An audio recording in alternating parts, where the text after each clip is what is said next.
I thought it would be really fun if we both talked a little bit about our own personal experiences with our skincare. Yeah, I think that'd be really, really interesting to talk about. Because it's a pretty like personal and vulnerable thing usually, but it really consumes a certain part of your brain and your life, I think, as a woman that you don't really talk a lot about out loud.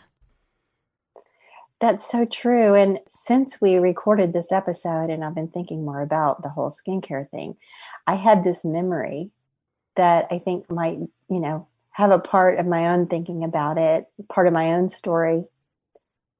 I remember as a small child seeing my mom at bedtime get out this big tub, like a big jar of Pond's cold cream and rub it all over her face before she went to sleep. I just remember What that. even And is I cold cream? Do you you know know, what it is? I don't know what it is. I don't know for sure. I haven't researched this, but my guess is that in the 60s, there were not that many products, skincare products.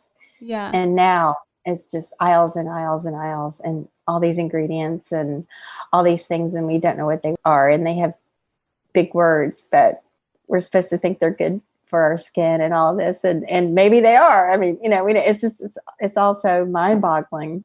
I don't have much of a skincare routine, but I definitely can equate looking back at the times when I like don't feel great about my skin or I have, flare ups or blemishes or whatever is like directly equivalent to the times when I like drop a lot of money on face stuff. And probably mostly because, like I had you as a mom. I'm really picky. So I really have only ever bought like natural, nice stuff.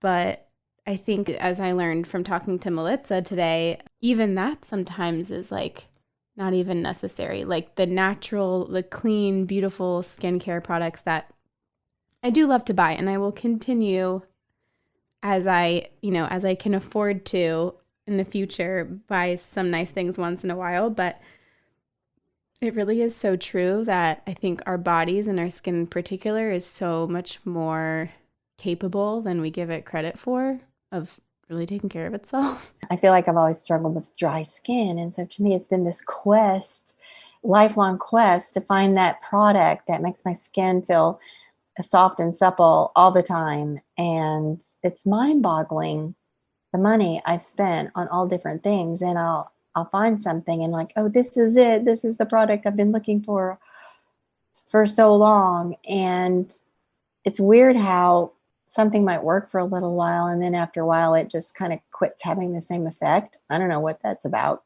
Mm-hmm. But then I'm on the search again for the product that is the magic bullet for my dry skin. So it's very, very interesting to talk about things in terms of being dependent on an industry that's going to provide you with this product or magic ingredients or this perfect combination of things that's going to take away whatever problem it is you have with your skin. Maybe we have more power in this struggle, if you want to call it that, than we really think. And I think it's been a real turning point for me. And so I hope people really enjoy this episode and try to get their head around the things that we're talking about in it. One thing that didn't come up that I think is really important to the discussion that maybe a lot of people are unaware of is that under the United States law, the cosmetic products and ingredients do not need FDA approval before they go on the market, with the exception of color additives. No one is watching the ingredients that goes into these products. I'll just put that out there for consumers to decide, how they feel about that. When you're buying these things and you look at the ingredients on the side of the package, and obviously, we don't know what most of those things are or what that means, then you can know that the FDA has not screened those things for safety. probably if you're listening to this, it's not the first time you've heard this. Like, Yeah.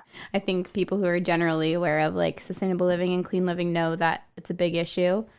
But something that I really appreciated about this conversation in particular that really made me think genuinely, like for the first time ever, in a different way about it was from the perspective of like we're always coming at skincare as if we need to like fix a problem or that there's something wrong with us, that we want to like change something about ourselves, or we want to stop the wrinkles or prevent the wrinkles, or the blemishes or whatever it is. And really just like flipping that on its head and coming to skincare from a really like empowered place and not from a place where like I need to be fixed. Was such a different way of thinking about it and looking at it, and just kind of a different reframe of health in general that I really appreciated. It was so enlightening and so special to have this conversation with Militza. This is one of those really important conversations that we have with our listening audience on the slow living journey.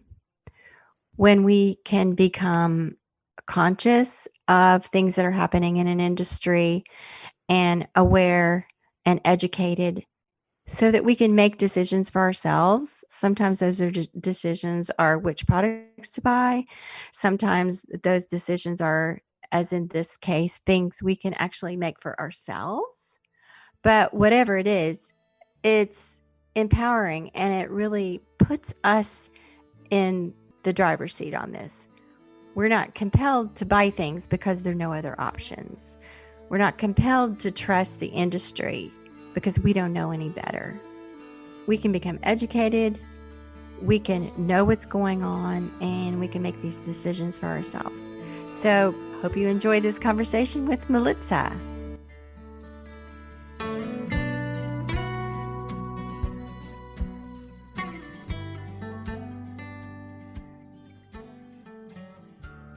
So I am a skincare herbalist, which means that I work with plants and herbs to support health and wellness. With this kind of holistic and whole body perspective, I've specialized in working with the skin. And just as I've gotten to learn, the body and study the body through different disciplines of herbalism and things, I just started to develop this incredible fascination with the skin, this incredible organ that I just think has been kind of misunderstood. So much of what we've learned about our own skin was really taught to us by the beauty industry. So today, a lot of my work is really about, unlearning so much of what we were taught about our skin and, really reconnecting with our own body. And of course, connecting with the natural world and the herbs and the plants that we can use to nourish our skin and nourish our body. That's just such an interesting point you have, that the things we've been taught about our skin, we've been taught by the beauty industry. That's I never thought of it that way, but I guess that's true. Like, to your point, that was the exact experience that I've always had.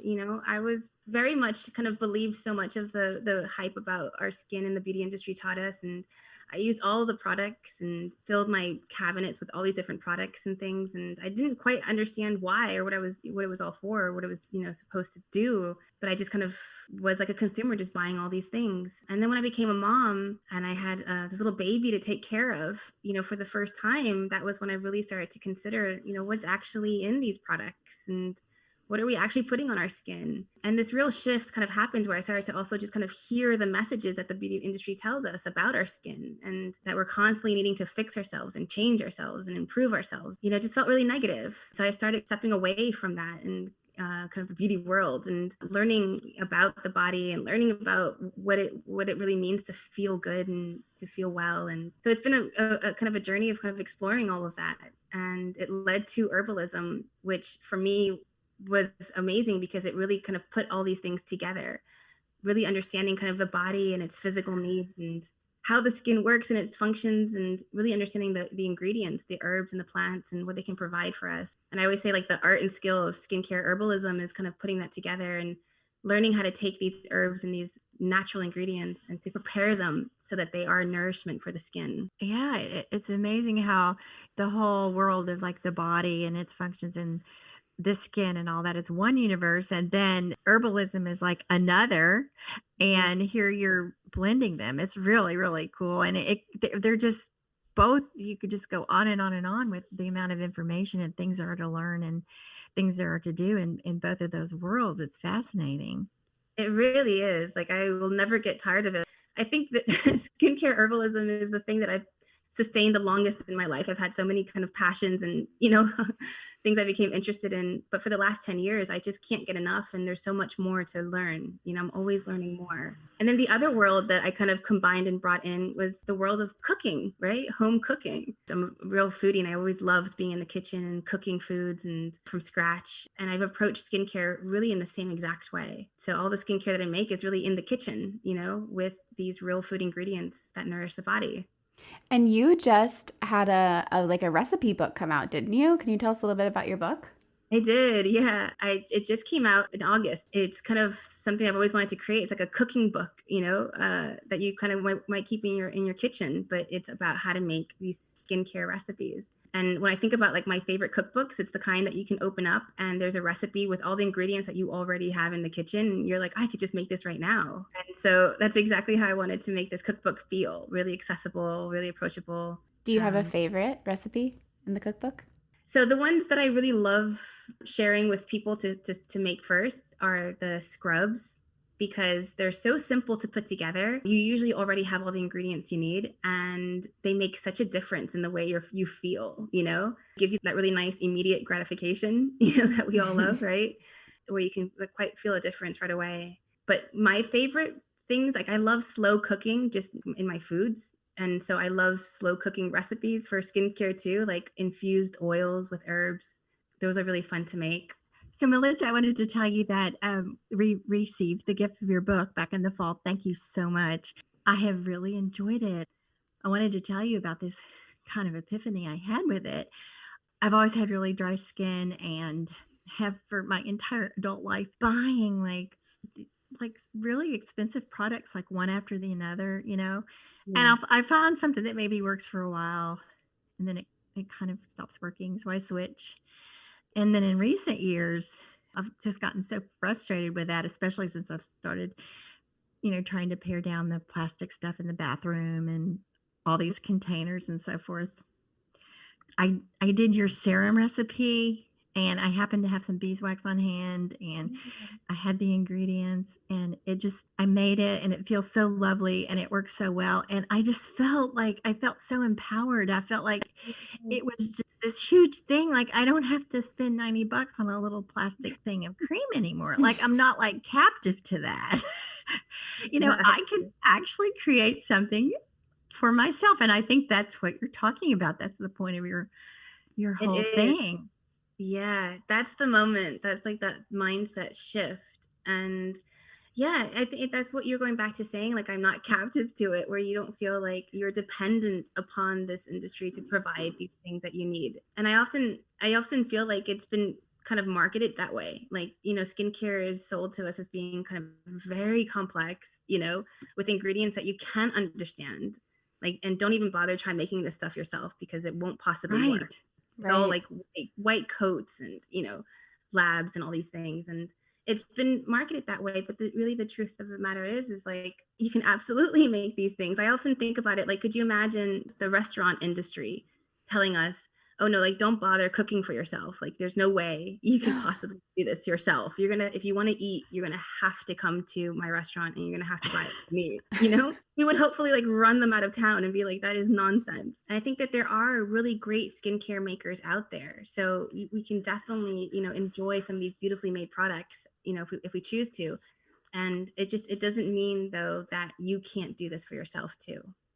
It's so true. And there are some really nice ones. And there are some that are done in really lovely ways and packaged well. And yes, they are out there. And in that way too, it's like art, right? It's like you're supporting someone who's like, or the way that I look at it in the skincare that I like to buy is from, like small batch artisan kind of made with like really good ingredients. And yeah, it's a big investment, but like you're supporting this person and what they do.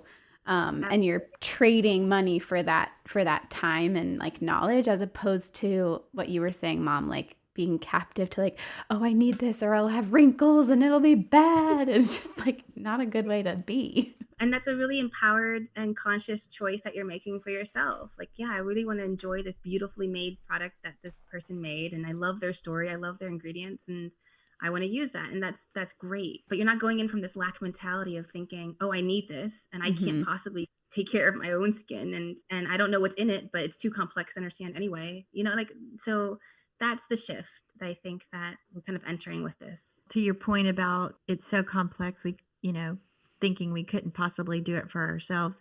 You look at the contents of these things and they're things you can't even pronounce. Yeah. Like you said, created in the lab with the white coats and all of that. And come to realize when we start dabbling around, you don't need all that stuff because you don't need it to live on the shelf for 5 years or, trying to ship it across the world or whatever. It's for you. And you don't need those unpronounceable things and those additives. And it's all right there. And it's just, it's just such a light bulb. Like, wow. I love the movement. I love the movement that you're leading here. And obviously, there's been people have been DIYing things for a while, but when you really bring it all together in a book and out there talking about it in this way, it really resonates with people. To tell you the truth, like I had a hard time coming to terms with even what I was doing, I mean, when I started making skincare for my daughter, it was really out of a feeling of necessity. I wanted to use healthier products for her, but I couldn't afford, the natural and organic alternatives that were out there at the time. So I kind of just did what, I knew how, which was I got in the kitchen and I just started trying to kind of figure out how to make things. And, when I started that way, I was kind of coming at it just like for providing her something healthier. I hadn't yet come to my own understanding of my own skin. I was still using the skincare products from the shelves for myself, right? For a long time, I was using these skincare products, but then using homemade products for my babies. So it was really a long time for me to figure out even within myself, and I was still very much tied to these kind of like insecurities and using these products in these ways. And when I started kind of making skincare for myself and feeling that this incredible difference in the way that I felt, something I wanted to do right away was to start sharing it with other people. Like, oh, you could actually make this stuff yourself. I almost felt kind of like I was part of this industry that had caused me so much insecurity, right? And I almost didn't like the fact that I was part of this beauty world. And for a long time, I really didn't even like telling people what I did. When I would say to someone, oh yeah, I'm a natural skincare educator, right away the conversation would shift to, oh gosh, my skin is so awful. What do you recommend? And so that really made me feel bad. And I didn't like that I was part of that world. And so I was at odds with it for a really long time. It wasn't until like actually 3 years ago, I moved back to the States. I had left the States when I was in my 20s and I came back when I was 40. When I moved back to the States, I remember I went to a Sephora.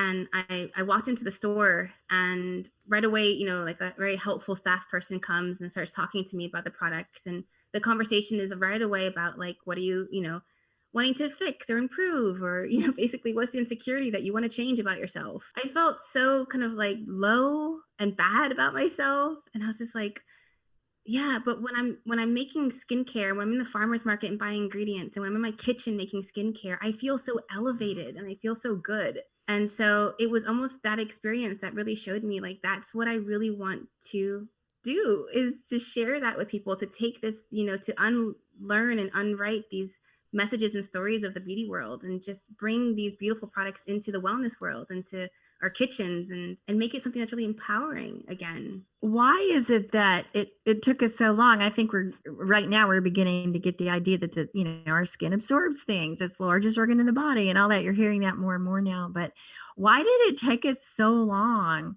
to think, hey, this jar of stuff with all this weird stuff in it that I don't even know what it is, why is it okay to slather this all over my body? And now it's just it seems like such a no-brainer to use natural whole ingredients that you would eat anyway, because it's going into your system, or you could eat. That just seems so commonsensical.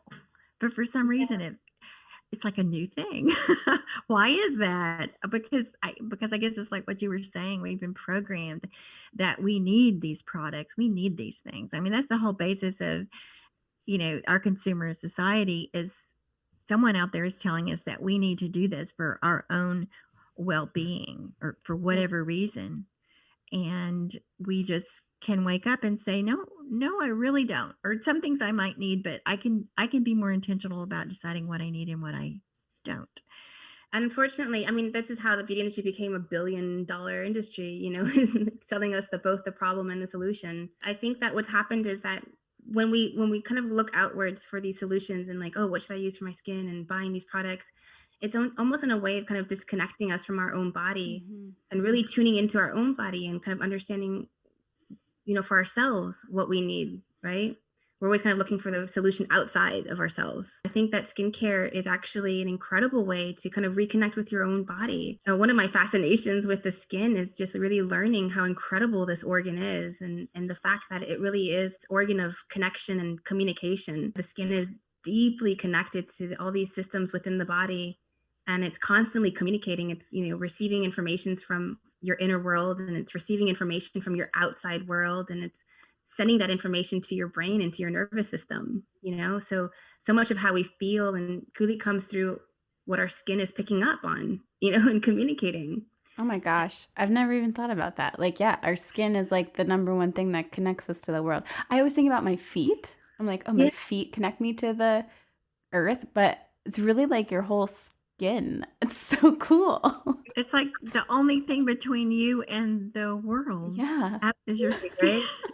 So when you think about it that way, then you really think, oh, wow, I want to make sure I have the best of ingredients. And what you were saying, Militza, like, what does my skin need? What is it trying to tell me? What does it know? Like, what is it picking up on? Like, exactly it. And so, like, your skin is communicating your body's needs to you. We can't see inside our body what's going on in there, but we can connect with that through our skin. And when we learn, there's this term that was actually coined 15 years ago, and it's called body literacy, right? And it's this idea of the fact that you're able to observe and understand the messages of your own body and what it's trying to communicate to you, so that we can take action and provide ourselves with what we need. You can directly work with your skin. It's this organ that you can actually touch and feel and observe and look at and connect with. And you can receive messages from your own body, but you can also give messages back to your body. You can send messages of wellness and calm. You can actually influence your nervous system. You can actually turn off the stress hormones and turn on your parasympathetic system just by the way that you interact with your skin. It's just so powerful. And then you start to think, we've been taught that our skin is like incapable of taking care of itself. Yeah. And we need to put all these things on it. I honestly think if our skin could tell us one thing, it'd be to stop. Like, just stop putting all this stuff on us, like, stop treating me like I can't, our skin is an incredibly powerful organ. It's so interesting to hear you frame it this way, because you think about it and it's like, yes, we've been told that our skin is on a fast train to deterioration unless we do something very aggressively. It's this message that's been told to us just recently in our kind of human history.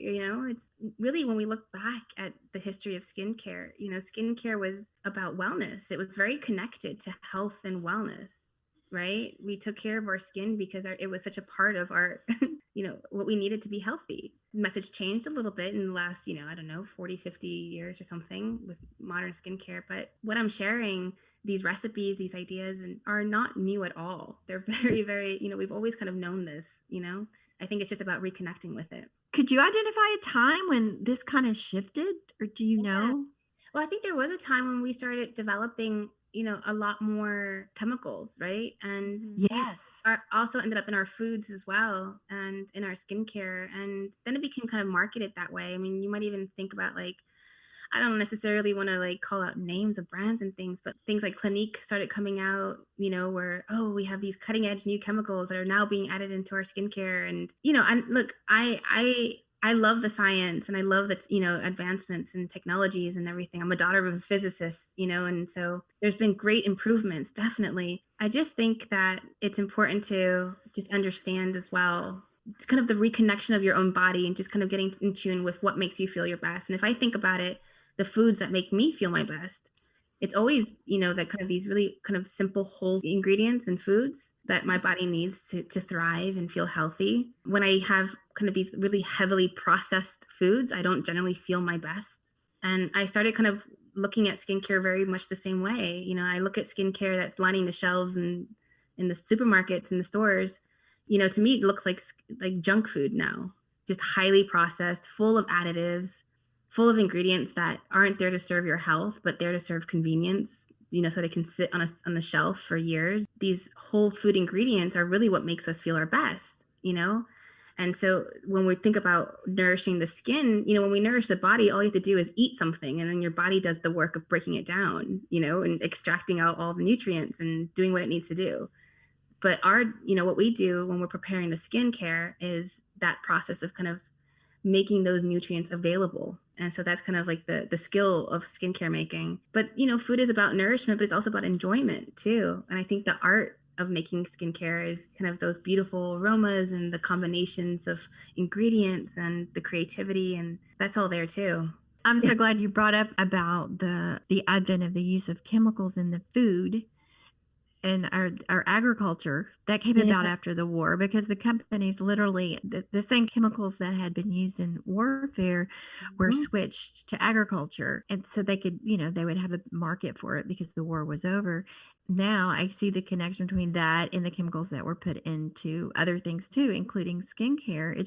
It really makes so much sense. And over the years that we've been doing Lady Farmer, we've drawn this parallel between the food system and the chemicals and the processing and everything with the clothing manufacturing and the way the plants are grown and all of that. And we've said this really a lot of the same thing. And here we're adding a third tier to that. It's skincare. It's really kind of it's food. Skincare is whole body wellness, right? I think we've come to view our skin as being like somehow separate from our body, and we understand that there's our body and everything that goes inside and what we need to feel healthy, which is like healthy food and healthy lifestyle, good company, all these things, create health in the body. But then there's our skin. And then we kind of feel like, well, for healthy skin, we need a product, And I think that's created this real big disconnect. And where really our skin is our body, just like every other, organ in our body. It's made of cells and tissue,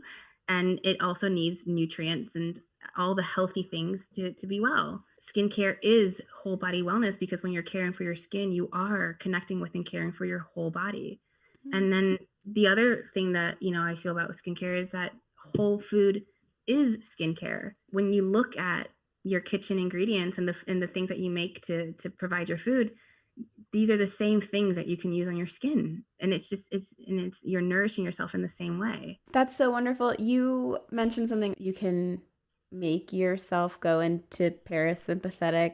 Yeah. Can you talk a little bit about that? I know very little about parasympathetic. When you said that about skincare, I'm like, what? Is there something that I can be like putting on my skin that makes me more relaxed, to have better digestion? Can you tell us about that? That's also my huge fascination with skincare. The skin is that it's deeply connected. Specifically, there's two systems that are so interesting. And one is your circulatory and your lymphatic system, like your systems of flow.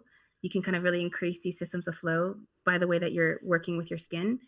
But the other one is the nervous system. Like the skin is, you would almost think of the skin as like an external nervous system. It's just lined with all of these nerve cells, that's communicating directly to your brain.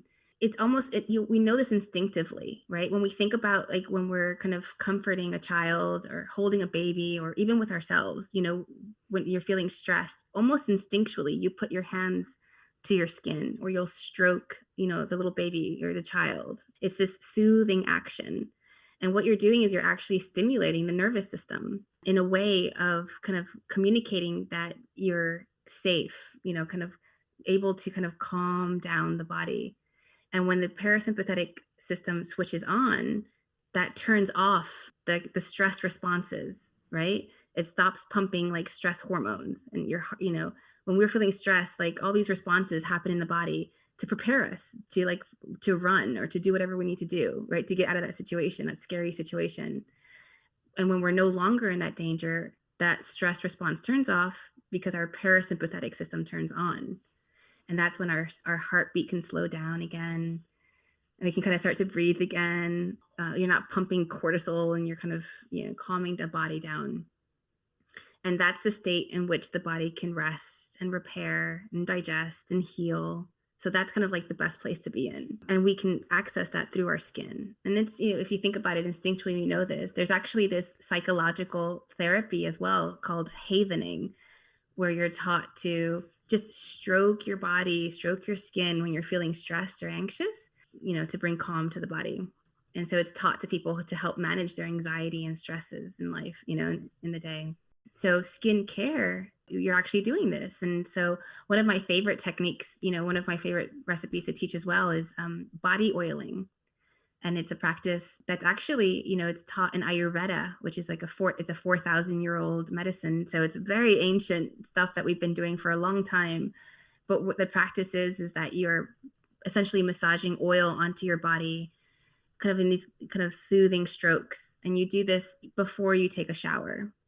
And so the oil is nourishing your body, right? It's nourishing your skin, replenishing and your skin. But then it's also the act of stroking your skin is soothing the body. And so if you're doing this daily, it becomes this very incredible, very powerful practice of kind of calming and soothing yourself every day. So as you were saying a few minutes ago, Militza, how that comes so naturally to us to stroke the skin and comfort the child and stroke our own, like if something hurts us, we'll rub it. It's just interesting how we innately know these things. Absolutely. And then when we start seeing it that way, it's just like skincare, your skincare practice actually becomes a really important and powerful part of your day, where you are actually connecting with your body, nourishing yourself, just taking good care of yourself, and it's not a place of where you're trying to change yourself and fix yourself and do all these things to yourself, but you're tuning into yourself and taking care of yourself. And that's so powerful. Just also another reflection of the idea of, our inner being is reflected on the outside and vice versa. In other words, these things are connected. They're not separate.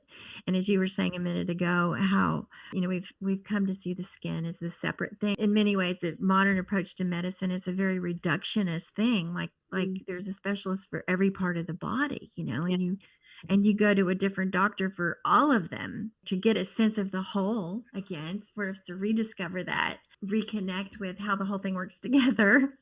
Yeah. So miraculously, so exquisitely, and just what that can do for our overall health. Absolutely. And your skin is that thing that kind of helps you connect, that's definitely, I think that what I'm hoping to bring forward in skincare herbalism is really bridging the skincare and these beautiful recipes, but also like the whole body, and that we're taking care of the whole body through the skin. So you're launching a new business, right? And is that what this is? Is it taking the form of consultations or classes, or tell us about the business? Yeah. So, I mean, for many, many years now, I've been teaching workshops in person and online as well. And I started doing one-on-one consultations as well. I've done lots of different things, but my passion has always really, really been the teaching. I just felt that strong calling from the beginning, really, that I just wanted to teach. And I've often dreamt of having my own school, but it's, it was something that I just kind of, kept to myself for a very long time. And I think there's something about this year that just opened up something inside, and I just decided to kind of just officially do this, and create a school of skincare herbalism. And so I'm going to be launching it officially in 2021, and it's going to be virtual space. But the programs are going to be taught live and self-paced. So the way that I'm going to be doing this is every quarter, I'll put the programs out and I'll teach the classes live, because I just think it's so important to have that connection. And yet I also want to make the courses kind of more of a self-paced, so you can always watch the recording and you have the material, because I know that, we're capable of learning and creating change in our lives at our own pace. So I wanted to kind of do a bit of a hybrid for the two, live and self-paced. Oh, this is wonderful. What a great companion to the book you just published. And again, the marvelous idea of combining herbalism with the skincare in a deeper way than maybe you typically see out there is really exciting, where you actually become an expert in the combination of the two, not one or the other. Exactly. Yeah, definitely. And it's funny because I always had these separate things and I didn't know how to work it all together. And finally, I just feel like that's just exactly what it is. I think the school is very much kind of like combining going to herbal school and maybe going to cooking school all at one. And so we talk about body systems and materia medica, like learning the herbs. And we talk about crafting healthy routines and habits and connecting with nature and all those things. And then we bring that in all into our kitchen, and make skincare with skincare ingredients and kitchen techniques. And, so much of the recipes that I make really comes from observing and learning from chefs and the foods and going to restaurants and seeing food combinations and going, that would be an amazing body scrub. Chocolate makers, all these kind of, kitchen techniques and bringing that in as well. How to make things smooth, how to get the lumps out, how to Exactly it. Yeah. I mean, like, I think that the scrubs that I make are some of the best scrubs I've ever tried because of the process. Like, I make the sugars really fine. But these are all kitchen techniques that I learned watching, pastry makers talk about how they make their amazing, really silky smooth recipes. And I'm like, okay. And so just kind of bringing those together. And so the school, I wanted it to feel more like a Montessori for adults, really hands-on. Oh, fun. Yeah, really engaging with the ingredients and the recipes, and have a place where you have like good solid information where you can come and pick up knowledge and skills, but then also to develop yourself, to develop your perspectives and your recipes and your creations. So talk to us about your ingredients, like, and how do you source them, and what are your priorities? I know from our experience, you have all these things you want to accomplish in terms of, what goes into your products or what you want to invest in. And sometimes you can't check all the boxes. Sometimes you have to make compromises. Talk to us about your experience with that. Yeah, I think my number one priority is that it's accessible. Yeah. I think that I was really lucky in the way that I got into skincare. I lived in Asia at the time and I didn't have access to a lot of the kind of the specialty skincare ingredients and all these things. What I had access to was limited, and that forced me to work with what I have, and it taught me to be really resourceful too. And to also really appreciate what I have. There could be some special oil in Brazil that was all the rage, but if I couldn't use it, I couldn't get it. So then I started to learning about all the things that were around me, and gosh, there's incredible herbs and oils and not ingredients that are available to me, and getting really excited about those. So I think that's important to learn about all that's out there, sure, but be excited about what's around you, what grows in your area, what's in your kitchen, what's in your farmer's market. Those are the things that I think are really exciting to learn about. So things that are accessible. And, what really frustrated me as well about the wellness world as it's been growing and becoming more trendy and all that, often felt like I couldn't afford to buy the products that I was seeing out there. Mm-hmm. Yeah. And it just kind of felt like that meant I couldn't participate in it, Mm-hmm. And I think it's important to make wellness accessible to everybody. And so everyone should feel like they can make these healthy and beautiful things for themselves. Yeah, the facial serum that I made from your book, I was so happy that I already had everything. I didn't have to order anything or go out and get it. It was all there. It's like, hey, I can make this like right now. It was really cool. Yeah. Yeah. And, I did happen to have, which maybe not everybody has around, but you can find it, is the beeswax, because I had bought some beeswax at this outdoor market thing like several years ago, and I had never really done anything with it. And I just knew that, somewhere along the line, I was just really drawn to it. Like, oh, I want this beeswax. And I bought these like kind of big bricks of it, and they've been kind of sitting around. And so I had that. Yeah. And so I made this wonderful stuff. And now that I made it and I've been using it, I realized that ingredient is something that my body has really responded to. Is like I put it on and like it makes me feel happy. It makes me feel like, oh my gosh, like somewhere inside me is telling me this is good for you. You made a good choice in putting this on your face. It's funny. You get these little messages, It's like, I love this stuff. And I made it myself. 100%. The body knows, right? Like, body responds to these ingredients, these recipes, because it recognizes the ingredients as nourishment, as food. I'm completely fascinated by how you like figured out all of these things and like came up with the recipes and everything. I imagine it being a lot of trial and error. I don't know. Yeah. I'm assuming that. Can you talk a little bit to your process of figuring these things out? And like, I just can't imagine. I don't think I have the patience to like, if something's not working, to like figure out how to make it work. Like, I would just get so frustrated. And go, I can't do this. But you've done that for us. You've paved the way. It was the weirdest thing. I couldn't figure out what was motivating me so much, but I was just so drawn to it. And the only thing I can equate to is I love cooking, Mm-hmm. like I love being in the kitchen. I love going to farmers markets. I love getting ingredients. So I would think that was what I was like really inspired by. I learned the hard way what works and what doesn't work, or what goes off very quickly, and all the things, but I just kept making the recipes because I was just having a really good time at it. And I didn't know where it was leading yet. I didn't know what I was going to do with all this information. Years of trial and error. The plunger is like permanently in my bathroom for years because I kept clogging the bathroom. Oh, wow. The tub, I was going to ask you about that. Like some of the ingredients don't go down the drain very well. Don't go down the drain. Yeah. So when I say with confidence, like, oh yeah, this is what you should put in a little bag, and this is what you can put in your bath, and this is what you shouldn't, it's because I know what clogs a drain and what doesn't. Like, but yeah, you figure things out, and I've had a lot of fun. Like, I think making skincare is like my craft. It's what I really have thrown myself into, and what I love doing. I think I had to redefine it. I had to redefine skincare and what I was making. And once I started seeing it more like food and that beautiful creative process, I just couldn't get enough of it. I kept going. That's amazing. I'm wondering, do you have special tools in your kitchen that are just for your skincare, or is it all mixed up, your skin and your cooking for your family? Yeah, it's all mixed up. Like, again, I only moved to the States, back to the States 3 years ago. For all this time, I lived like in the very tiny apartment in Singapore where we had absolutely no storage space, so I didn't have room for anything extra. So I used all of my kitchen utensils to make my skincare with. So like something like a body butter, I make it with the same handheld mixer that I would use to make frosting.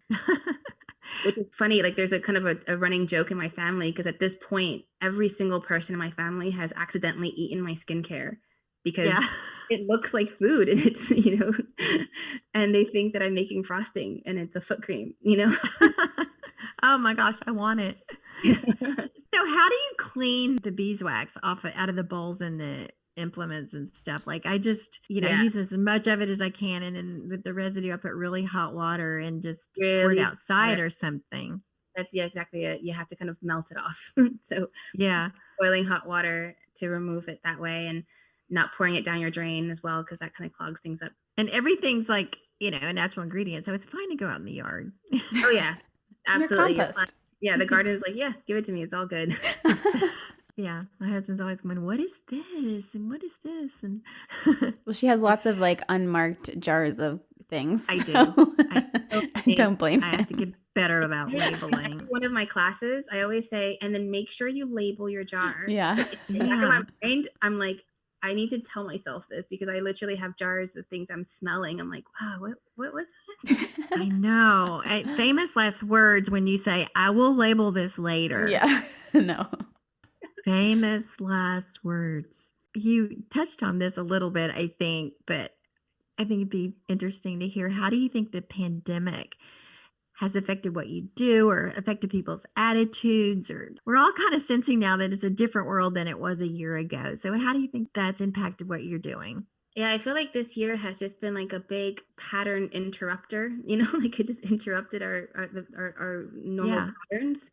And that can be really interesting when that happens, because you kind of start to see things maybe, a little bit differently. And it definitely showed me the things that I was doing that necessarily weren't lighting me up, and the things that I'm doing that really do.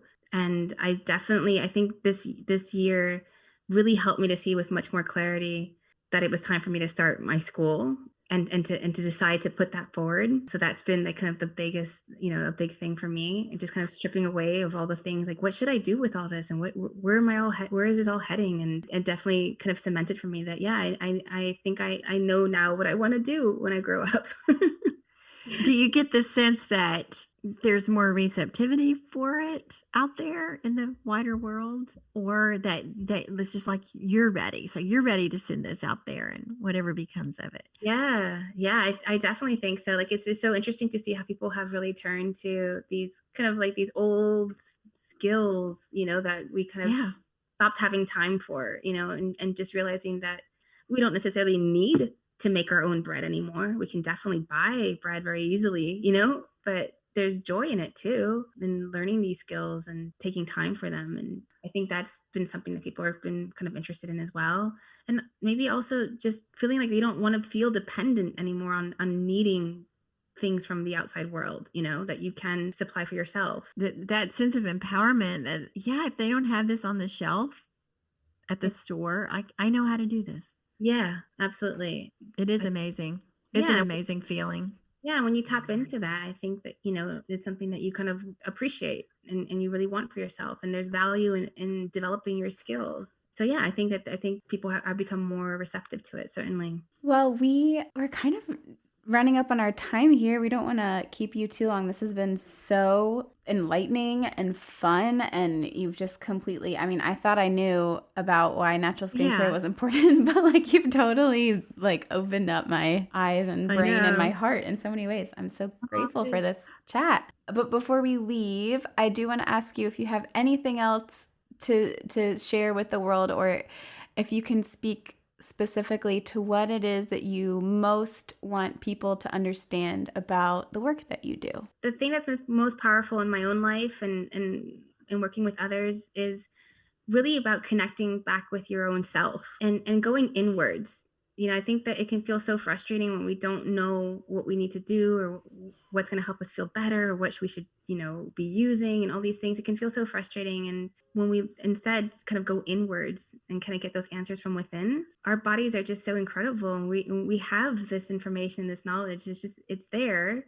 We just have to tap into it. And so if there's anything that I hope herbal skincare inspires is to kind of tune into your own body more. And I think that's what, skincare has really helped me to do, is connecting with my skin as a way to connect with myself. That's so valuable to hear, and for us to open our minds to that type of thinking. And in the same way, we want to recognize how we're connected with our environment and the earth and the ground under our feet. And I just wonder if you have anything to say about the connection between skincare, as we've been speaking of it, and the good dirt, good soil.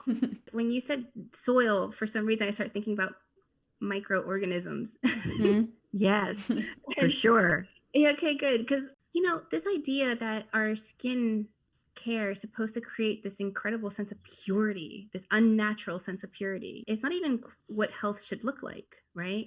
We're only beginning to even understand within our own body this incredible communities of flora and life that live on our skin and that are such a part of all the functions, down to like how our body takes in nutrition and, all sorts, like even like our acid mantle, how it's created by certain bacteria. I mean, just all sorts of really fascinating thing that we're starting to understand. And so when we use these products that are designed to create this pristine, unnatural, clean environment, is that actually healthy? That is so fascinating. So it's really even interesting to me as well to even think about, when we think about skincare and cleaning our skin, what does that mean? It reminds me of like one of the first things you learn when you hear about fermenting foods is that we're surrounded by good bacteria. We're covered with it. It's all over us. It's everywhere in our environment, and it's on our skin. And that is the bacteria that you are proliferating when you're fermenting food that is super nutritious to your body. So there is this amazing connection and symbiosis between bacteria and soil and our skin and our bodies, and all this is, and it's so true as you say, Militza, that we're just now learning about all this. It's really it's been only in the last couple of decades that scientists are learning all about the microbiome and how central it is to not only our health but our life. It's really it's what creates life and keeps it sustained. Yeah, so it's all the interconnections here are just really fascinating. Can you tell people where they can find you? Yeah, I have a website called Little Green Dot, And there I share lots of recipes and articles I've been writing over the years. I also offer one-on-one consultations, and all that information is there too. In January, I'm officially opening the doors to my virtual, skincare herbalism school, and all the information and access will be through Little Green Dot. And I share a lot on Instagram. That's also Little Green Dot. Yay. Where does the name Little Green Dot come from? I've been meaning to ask you that. It's funny because it made sense only in Singapore. So I started Little Green Dot when I lived in Singapore. My initial kind of inspiration and goal was really to kind of spread green living awareness. And so Singapore is this tiny island, and it's nicknamed the Little Red Dot. Like it's a little red dot on the map. So my mission was to turn the little red dot green. And so I called it Little Green Dot. Oh, that's great. It made sense back then when I was in Singapore. It's perfect. It's wonderful, especially when you tell that little story. Oh, this was great. This was really good. Well, thank you so much. Thank you so much for joining us. This is so fun. We just feel so lucky to know you and be able to work with you. And I can't wait to keep on doing stuff together in the future. And I can't wait to go in and read all about your school. That just sounds so great. And I know it's going to change the world in a really, really good way. Oh, I'm so excited. Thank you. Thank you so much.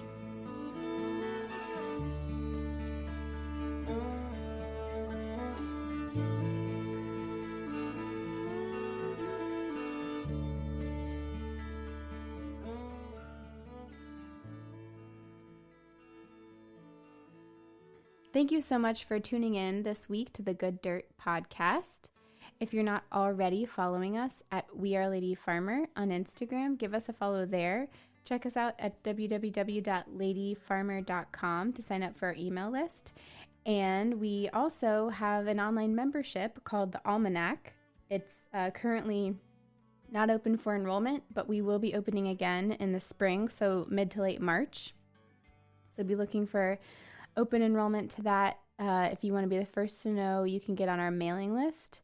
And it's a wonderful community all about slow living. And we have workshops and themes for the weeks and months and activities we're doing together, all to kind of work more towards this slower and sustainable way of life, educating ourselves and one another. And it's really, really fun. So thank you so much for being here, and we will see you next week. Bye, y'all. See you next